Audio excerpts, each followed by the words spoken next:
You know, the devil doesn't chain you. He gives you each link and you in bondage yourself. Yes. I think when I initially auditioned for R. Kelly, I was so nervous because I wanted to impress him. I knew he was the best writer and producer in the business. He was working with Michael Jackson at the time. I was under R. Kelly, who did not mess with me. Mm-hmm. And he was considered the worst of the worst, right? Mm-hmm. He's in prison still. A lot of stuff Diddy has been indicted on is terrible stuff, right? Mm-hmm. Heinous things. Yep.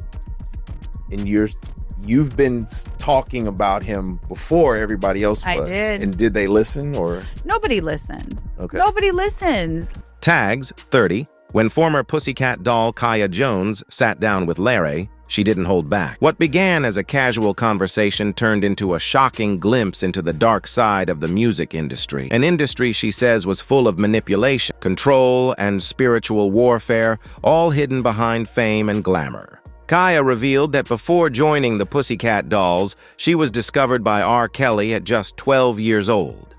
"He's the one who signed me," she explained. But that early start came with immense pressure. Kaya described her studio days as long and exhausting, working from noon until past midnight, recording the same lines repeatedly. You interacted with R. Yes. Kelly as a young girl. Yes. Any weirdness? Nothing. Okay. That's what's even crazier. Wow. Is that when I hear all of this, I was like, Robert? That's interesting. Yeah. So immediately I wondered, was he the scapegoat for other people? Why did this happen to him? But you can't ask those questions. Yeah. And definitely at my age, you couldn't ask that question at the time. I was a young girl. I was like 15, you know, and Aaliyah. So like the chain of events. So I get signed to Robert and it was drill sergeant. It was pick me up at 12 noon by a car. I was then taken to the studio.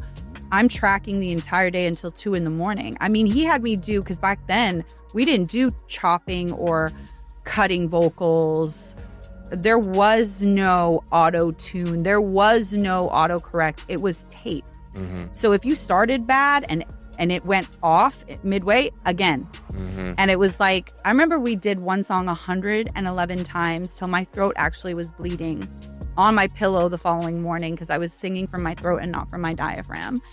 And so that's my encounter with Robert was like drill sergeant. Drill sergeant, take it seriously, no joke. There was no, I mean, I never even saw the man smile. He was so stern. You saw with the me. workhorse side. Oh my gosh, he was so, yes. Like he had me doing jumping jacks in between a song because he wanted me to be ready to like push. And I was thinking, like, I came back to the mic and I was like out of breath. And he was like, that's not what I'm expecting. I'm expecting you to sing, like push. And I was like, I did not understand. And I would actually go into the bathroom and cry. So he had a thing where he was like, don't let her go into the bathroom because she's going to go cry. And he was very, very serious. So then I picked up smoking because it was the only thing the guys in the room would allow me to go outside and do to take a break because they smoked too.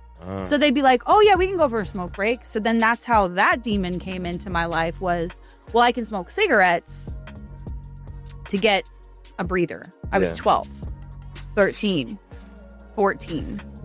Okay? You are in it. You are in it. In it. And then I became a scotch drinker at that age because if I drank that, I was more like a boy and less like a girl, and they saw me more like a friend or like a little sister.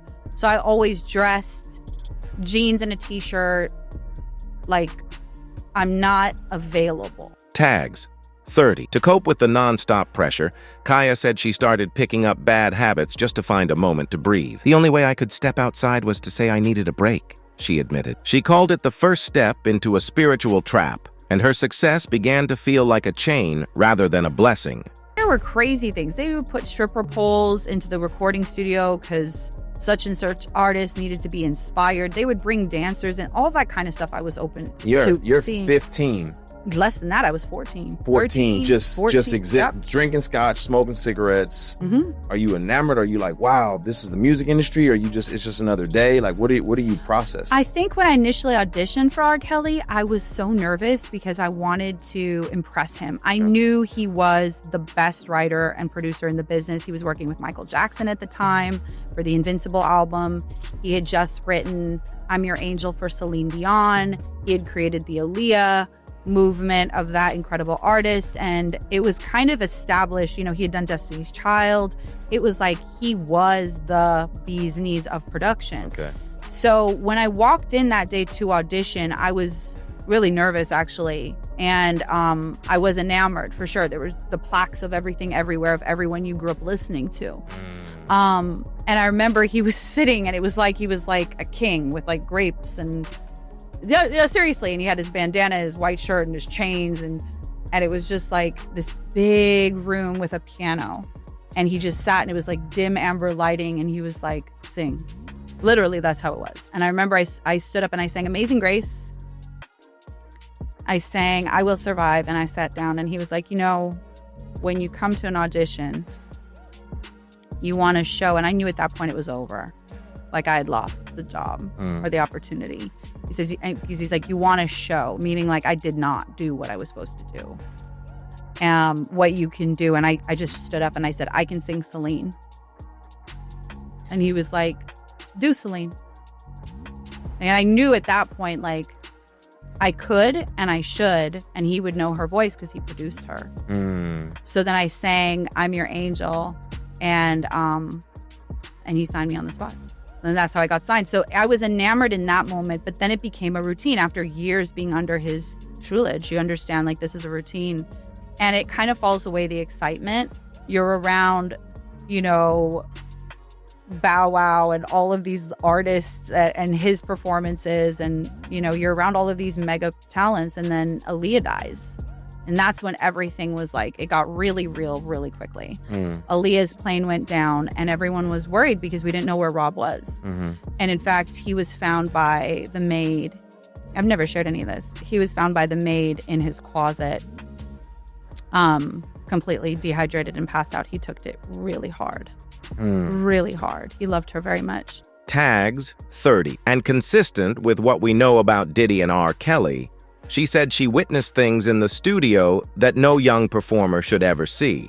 Environments filled with adult behavior and blurred boundaries, all excused as part of the creative process. Keep in mind, you're going to be a group, and this is how it's going to work. And then there are individuals in the group who are like, well, I want to go further, or I want more of a star fame, or I want a solo deal. So they're willing to do certain things to get further.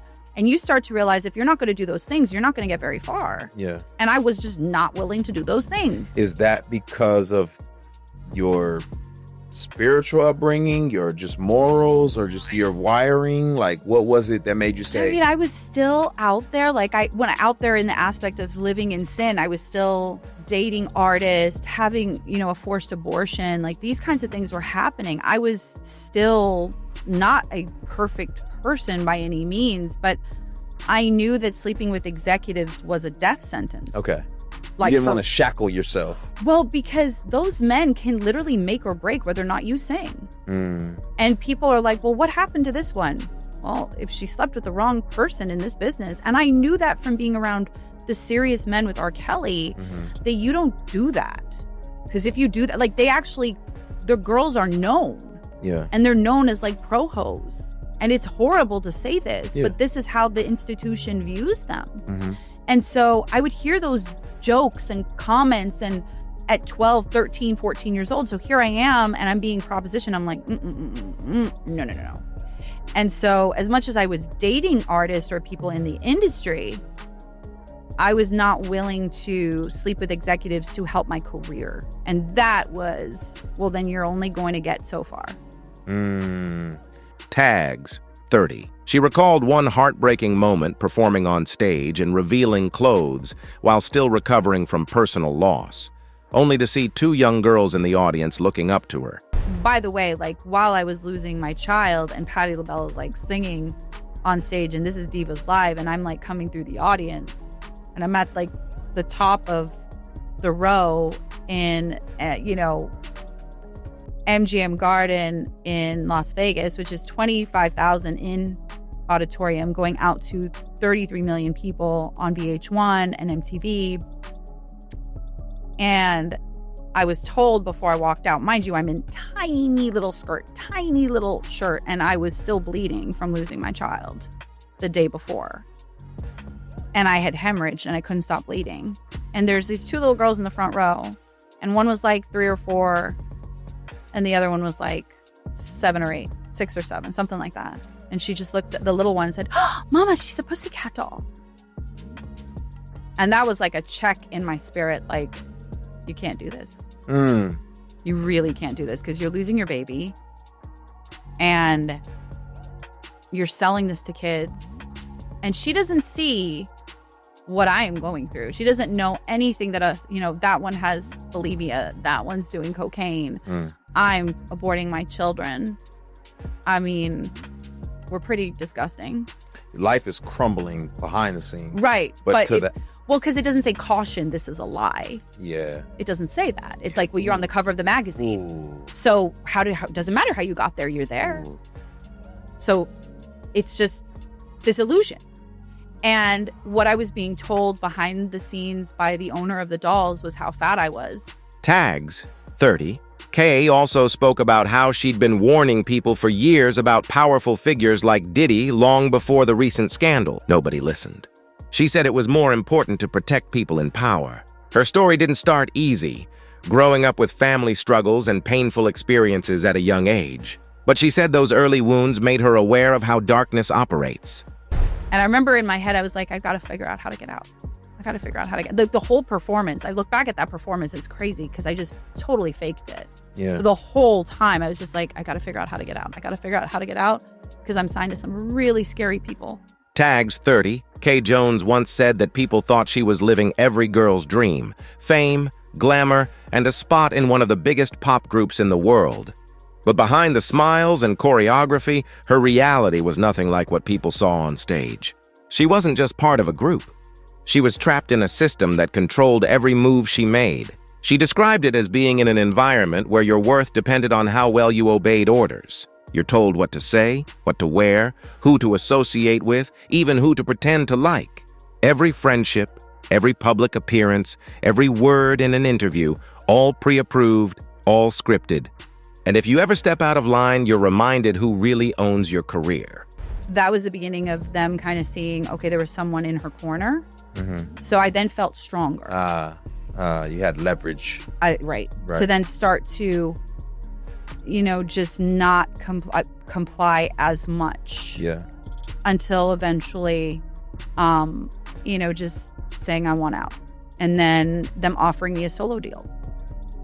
But still to be owned by the dolls. And I was like, oh no, I'm not demoing for this. I'm not demoing for their next album and then album after that. That ain't happening. Because we were paid $500 a week. I kept my paycheck subs because people did not believe what I have said. And I have receipts because I refuse to be called a liar. I kept a journal of what I went through. I wanted to document it because it was so grotesque and brutal. That if anything ever happened to me, there was proof of why it could have been and what could have caused it. So I kept everything.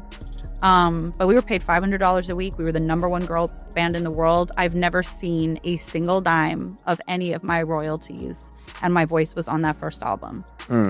And I never got credit for it because I had to finish that album and then walk away and watch my friends ascend, never saying bye to the girls. And knowing that I would never get credit. That was hard. That was really, really